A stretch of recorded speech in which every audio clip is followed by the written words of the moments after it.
very important story. Buried in the budget is an absolutely extraordinary policy by Chancellor Jeremy Hunt. It turns out that he has wound down a scheme that delivered millions of pounds a year for social housing in England. Millions. My question to you this hour: do you think the government has given up on providing social housing altogether? And if so, what are the implications? And if there is anyone here listening to me right now that can defend that policy, please pick up the phone. 0345 6060 973. The lines are open now. Look, this has all taken place amidst a housing crisis. The story is this. Jeremy Hunt is phasing out the scheme that delivered 200 million quid a year extra for social housing in England. That move will undoubtedly further squeeze cash-strapped councils, half of which we know will declare bankruptcy in the next 5 years. According to local government and Whitehall insiders, say the FT, Mr. Hunt made the change despite representations from the Department of Levelling Up, Housing and Communities. They had wanted the £200 million a year to continue to be delivered to local authorities. But Mr. Hunt said no. I'd like to just remind you that in that very same budget, the Chancellor maintained an extremely tight grip on public spending in order that he could finance a £10 billion a year cut in national insurance contributions. Now, later on this hour, I will explain who the bulk of that benefit will go to. But here's a clue.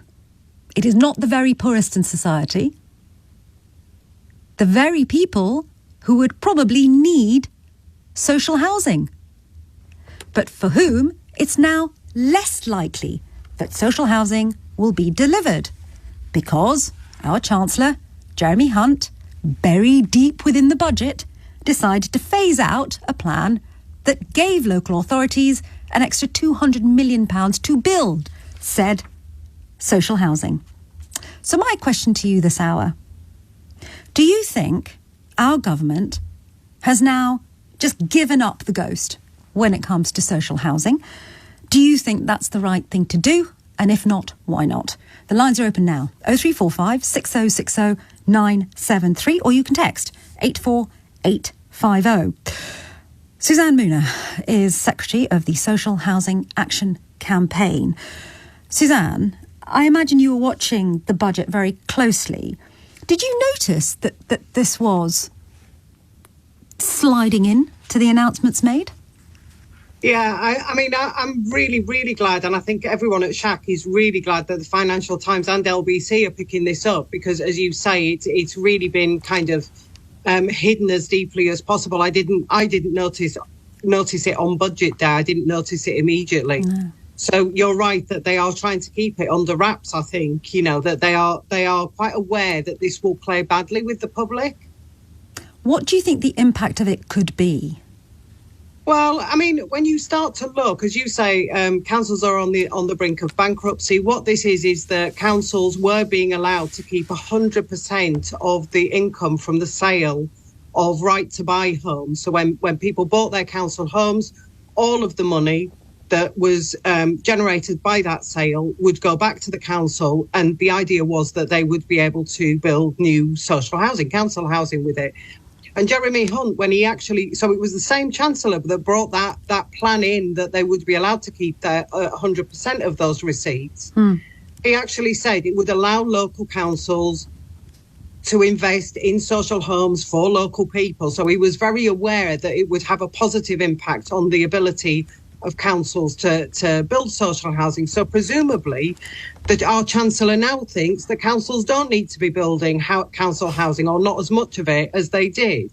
And yet we know, for example, one of the London boroughs, Lewisham Borough, is saying that they've got a 100-year waiting list for council homes. So in other words, the number of people that they've got on their council waiting list, at the current rate of allocating homes for those people, it would take 100 years to get through all of the people on that list. And they are by no means unique. I mean, it varies a little bit borough to borough, but as you say, around half of all councils are within the next 5 years going to run out of budget entirely. So we can imagine the impact. We're hearing about them, councils having to sell off assets as well to try and raise funds, even to cover the most basic services. On what planet does Jeremy Hunt think that we don't need more council housing? When we look at the condition of some of the housing that is out there, when we look at the levels of homelessness, when we look at the numbers of people who are sleeping rough, but also in overcrowded accommodation, that makes the accommodation very unhealthy just because there are far too many people in a small space. So every sort of manifestation of the housing crisis is there and would be relieved if we had more council housing. And that's the one thing that they're not prepared to do. They're not prepared to allow councils to keep this money. And because he's just withdrawing a sort of concession that was made before, he's saying it's not a cut to council budgets. So they're even kind of playing around even with the language around this. Do you know what's really extraordinary is that the only way I can really view this is as an ideological decision, right? So what Jeremy Hunt had to do for political reasons, because we know there's going to be a general election this year, is he had to play to the Tory base with tax cuts. And that cut came in the form of NI, employee NI contributions being cut. And this, to me, feels like it's been snuck in through the back door. You are a social housing campaigner. You watch these things closely. The devil has been in the detail of this budget, and even you missed it. And I don't know how it can be categorised as anything else, quite frankly, at this point.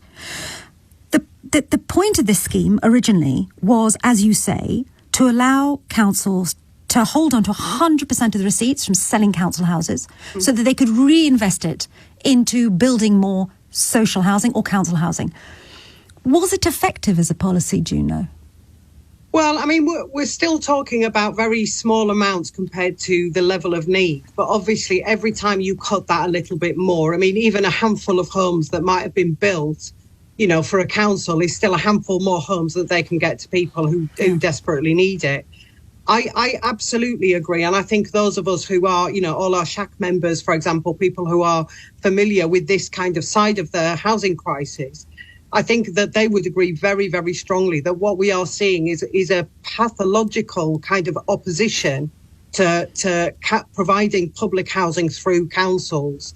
They would much rather that it was being provided by housing associations and private landlords, as in construction companies and developers. They would rather that it was an entirely privatised, because housing associations are also private companies. Obviously, what that lacks is any kind of accountability. And also, what it lacks is planning to really meet social needs. So they're not going to be providing necessarily the homes where they are needed and for the types of families or individuals that are going to need them. We know, for example, that there's London and Quadrant, which is a huge landlord, probably the biggest in the country now, out of the housing associations, has something like 1,000 shared ownership properties that have been standing empty for a year because they have been earmarked for shared ownership, which people don't want and can't afford.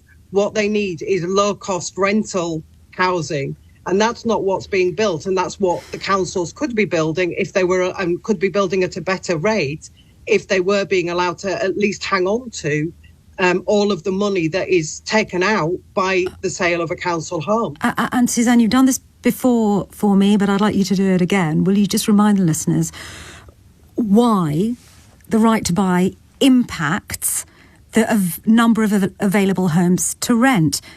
I remember you coming up with a statistic when we talked at the end of last year, and you were telling me how many homes once bought by those people who are renting them end up actually becoming private rented properties. Could you just run through that? I think it's about 2/3. That I can't remember exactly, so maybe someone will pick me up on this if I haven't got that right. But it is a huge proportion of them, and it just stands to reason. I mean, most people can see the logic of it. If a council is forced to sell a home, one of its homes, because the tenant or resident wants to, the people in that property want to buy that council home, but the money that is generated by that sale is only some of it is given back to the council. The rest of it goes to the central treasury pot. And as you say, I mean, very, very rightly, it doesn't automatically then go on housing. It can be put towards tax cuts. It can be put towards tax cuts for the rich. And that is what we're seeing, or the richer people, not the poorest people, not the people most in need. What happens when those homes are sold as well, it's not staying with the people who originally bought it. Other people come along, offer them a better price for it, they sell it on to them. So it just ends up, and then it ends up back in the rented sector, but as really poor rented housing, again with these problems of overcrowding, multiple occupancy, things like that. So it's, these homes were built with taxpayers' money, and yet they are gradually kind of being privatised and being put to use as an asset that people can actually make a big profit on the back of. And that wasn't the intention with building those homes in the first place. Those homes were meant to alleviate the poverty that people are living in, and the difficulties people are having in finding properties to live in. Key workers are having great difficulty in finding properties in London, in the most kind of populous parts of the country. And that is where we really need council housing, and anything that takes away a council's ability to do that is just absolutely criminal. What is he thinking of in doing this? Suzanne Mooner, Secretary of the Social Housing Action Campaign, thank you very much indeed for your time this afternoon.